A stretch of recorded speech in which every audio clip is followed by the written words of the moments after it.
ఆంధ్రప్రదేశ్ ముఖ్యమంత్రి నారా చంద్రబాబు కూడా ఇవాళ పుట్టపర్తికి వెళ్తున్నారు. ఇవాళ రేపు ఆయన పుట్టపర్తిలోనే ఉంటారు. ఇవాళ ఉదయం 8:15 విజయవాడ నుంచి పుట్టపర్తికి బయలుదేరి వెళ్తారు.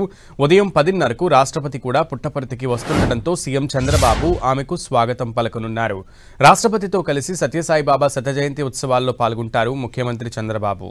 ఉదయం 11 గంటలకు ప్రశాంతి నిలయంలో రాష్ట్రపతి ముర్ముతో కలిసి సత్యసాయిబాబా శత జయంతి ఉత్సవాల్లో పాల్గొంటారు. పుట్టపర్తిలో రాష్ట్రపతి ముర్ము పర్యటన మధ్యాహ్నం వరకు కొనసాగనుంది. మధ్యాహ్నం 12:20 పుట్టపర్తి విమానాశ్రయంలో రాష్ట్రపతికి వీడ్కోలు పలకనున్నారు సీఎం చంద్రబాబు. మధ్యాహ్నం 3:50 ఉపరాష్ట్రపతి సిపి రాధాకృష్ణన్ కూడా పుట్టపర్తికి వస్తున్నారు. దీంతో ఆయనకు చంద్రబాబు స్వాగతం పలకనున్నారు.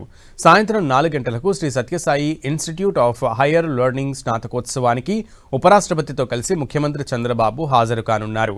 రాత్రికి పుట్టపర్తిలోనే బస చేయనున్న చంద్రబాబు రేపు ఉదయం 9 గంటలకు సత్యసాయి శత జయంతి ఉత్సవాల్లో పాల్గొంటారు. అనంతరం మధ్యాహ్నం 1 గంటకు ఉండవల్లికి తిరుగు పయనం కానున్నారు చంద్రబాబు.